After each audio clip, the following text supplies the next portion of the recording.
Hello, this is the RPG Pundit, the final boss of internet shitlords, and today I'm not pointing the camera at any books because I don't have the book I want to talk about yet. I am making this video mainly to announce that Baptism of Fire is now out on DrivethruRPG. The link will be included in the description of this video, and you can check that out. At the same time, Mad Scribe Games, who publishes Baptism of Fire but also published Sword and Caravan, is now doing a Sword and Caravan premium bundle where you get all 4 of the Sword and Caravan books in premium version, I believe, or yeah, the highest version of each book available, and the PDFs, and it's only, I think, $88 if I'm remembering correctly. Baptism of Fire is now available in a variety of different versions, hardcover and softcover, standard and premium color, and of course in PDF. And you know, if you get the hardcover or the softcover, you can opt to get it with the PDF included. So be sure to check it out. I think based on the reactions people have had from the cover, from videos where I've already talked about what it's going to be about, and also from the live stream that we did with Diversity and Dragons.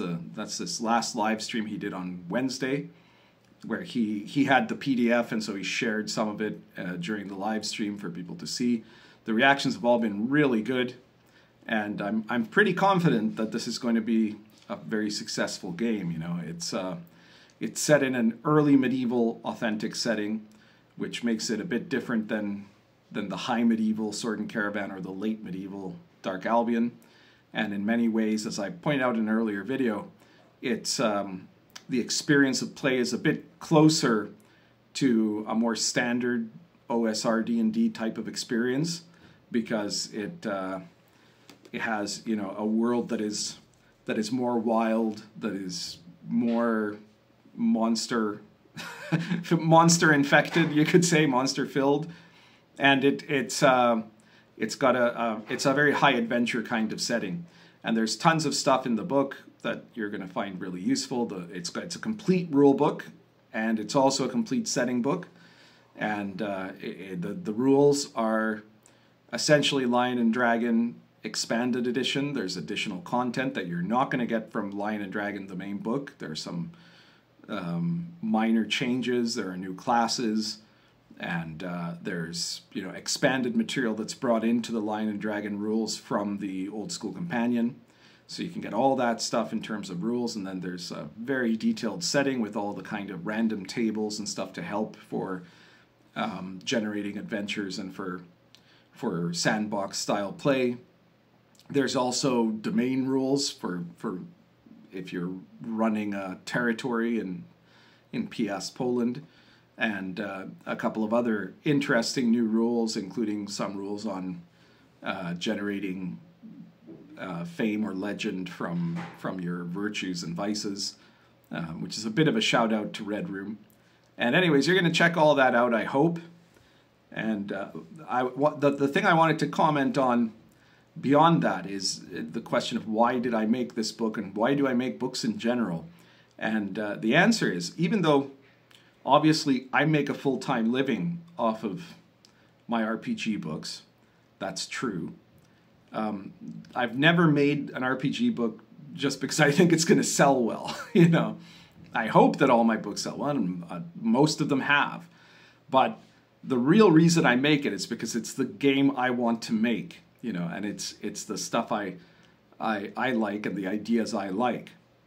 And this is no different. So all of the products that I've ever made, and this is important, right? Because I'm sure you'll see that there are some products, especially the ones made for like the bigger companies, of course, but even some other people's products, some indie products, that you get the feeling that it was made not because this person is playing that game or is interested in playing that game, but because they think it's going to sell. You know, whether it's because of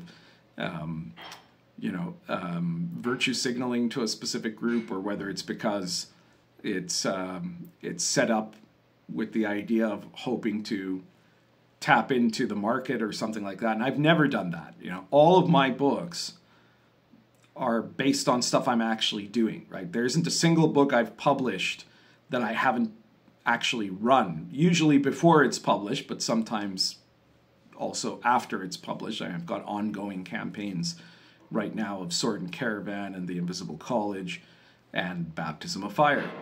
So, you know, these are books that I know are going to be playable. That's why I can promise you that they're playable, because I play them, you know. I think that's a big deal, actually, because if you're buying a book, if you're a gamer buying a book, and I mean, I think everybody might have bought a book at some point just because it looks cool, or because the idea is cool, or because you know, I guess some people, probably not most of the people watching this, but some people will buy it because it has some kind of a message that they think they're better people for supporting or something like that.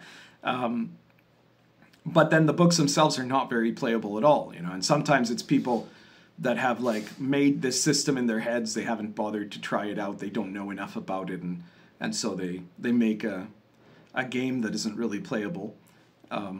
Sometimes it's for other reasons, like I mentioned, you know, but to me, if you're going to spend your hard-earned cash on an RPG product, I'm hoping it's because you're going to find it useful, right? And that might mean that you want to run a campaign of that game. But also, I guess, it could also mean because you are going to use stuff from there for other products, which is another one of the great elements of it being an OSR game. Even if it wasn't, you know, there's still that element that you could sometimes find material in a game that you might not end up running, or in a game product that you might not end up running, that can still be useful. But in this case, you know, being OSR, Baptism of Fire is going to be full of stuff that you could just port over to your other games and campaigns, right? Like you're running Old School Essentials or Labyrinth Lord or Lamentations of the Flame Princess or one of the Wretched products, or God help you, Chalt, you know. And if you're doing those, you can take stuff from any other OSR game and put it in there, you know. And especially my products, I try to make them that sort of way that they are very easily portable into other products, right? So you can take the monsters from Baptism of Fire and put them into your game, and you know, there's a large monster section that are all based on Slavic mythology and that are not the typical monsters you're going to find in other products. So you know, all kinds of other stuff too, the magic, ritual magic items, random tables maybe, you know, and generators and things like that, and ideas from the character classes, you know. So this is kind of to add more than just an announcement or an ad, if you would. This is the point of what I wanted to get around to in this video, was to emphasize, right, that if you're making products, I think that your first concern should be that it's the kind of product you are able to run, and you could run, and you hopefully have run if you've made the product, and that the product should be something that is playable for people, you know. And my games, you know, I can guarantee that because I've run them all. You know? So that's actually the most important thing. If I was saying, well, I'm making this for you, that wouldn't be nearly as good as if I say I'm making this for me, but I'm hoping that you're going to enjoy it too, right? And that's kind of the deal here. So yeah, be sure to check it out. Baptism of Fire, now available. It might still not be showing up because it's literally, as of the time I'm doing this video, and I'm probably going to post this very quickly after I do it, it's just come on, so it might be that it still won't show up necessarily if you do a search on Drivethru for it. But like I said, I'll include the link in the description. And, well, check it out. And please tell me what you thought about it. I will probably sometime next week, maybe Monday or Tuesday, I will probably do a live stream where I will talk to people about Baptism of Fire and answer questions based on, you know, because by then, hopefully, some of you will have purchased it. And if you purchased it in the next few days, you probably won't have the physical copy, but you might have also gone for the PDF bundle or whatever, and then you can check out the PDF, and I'll try to answer your questions about it. And, well, hopefully you'll all enjoy it. I suspect, you know, I don't think there's been any game I've made yet that had this much buzz ahead of time. So that's got to be a good sign, I hope, I think, you know.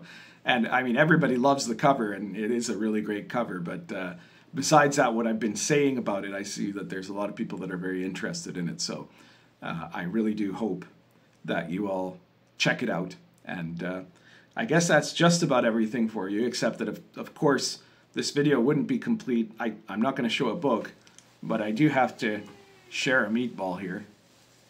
Hey, meatball. There you go. There you go, meatball. Thank you for being in the video.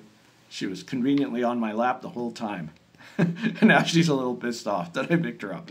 But there we go. I'm sorry, meatball. All right. So I guess that's it for today. Check it out in the description. You will have the link to the Baptism of Fire on Drivethru.